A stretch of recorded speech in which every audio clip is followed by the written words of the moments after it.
આજ સુધી આપણે કેટલી પણ કથા શ્રવણ કરીએ, સત્સંગ શ્રવણ કરીએ, બધા સ્થાન પર અનેક સંત મહાત્માઓથી આપણે શ્રવણ કર્યું હશે કે ભગવાનનું નામ સ્મરણ કરો, કે ભગવાનનું નામ સ્મરણ કરો, નામ જપ કરો, આખો દિવસ ભગવાનનું નામ લ્યો, મનમાં ભગવાનનું નામ જપ પ્રારંભ રાખો. ભગવાનનું નામ જપ નિર્ધારિત રૂપથી, નિર્ધારિત સમયથી કરતા રહો. ભગવાનના નામ જપમાં કોઈ ગણવાની આવશ્યકતા નથી. 1 કલાક કર્યા, 2 કલાક કર્યા, આખો દી કર્યા કરો. કેમ કે ભગવાનનું નામ આપણને આપણા જીવનમાં અનેક સુખ પ્રાપ્ત કરાવી શકે છે.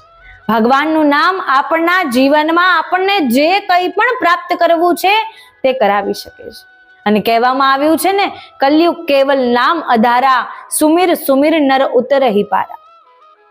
એ કલયુગમાં તો એક નામનો મહિમા છે. આપ સુમિરન કરો, ભગવાનનું સુમિરન કરો, ભગવાનનું સ્મરણ કરો, જેનાથી આપનો આ ભવસાગર તરી જશે. એટલા માટે ભગવાનનું નામ સ્મરણ કરવાથી જ આપને અનેક સુખોની પ્રાપ્તિ થઈ શકે છે અને આપની દરેક મનોકામના પૂર્ણ થઈ શકે.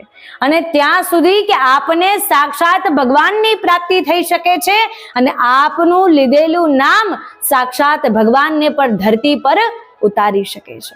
જી હા, આજે એવા એક ભક્ત કે જેમને સમસ્ત સંસાર જેમના તરફ શીશ ઝુકાવે છે, જેમને નમન કરે છે, વંદન કરે છે, એવા જ પ્રાચીન સમયમાં એક ભક્ત થયા.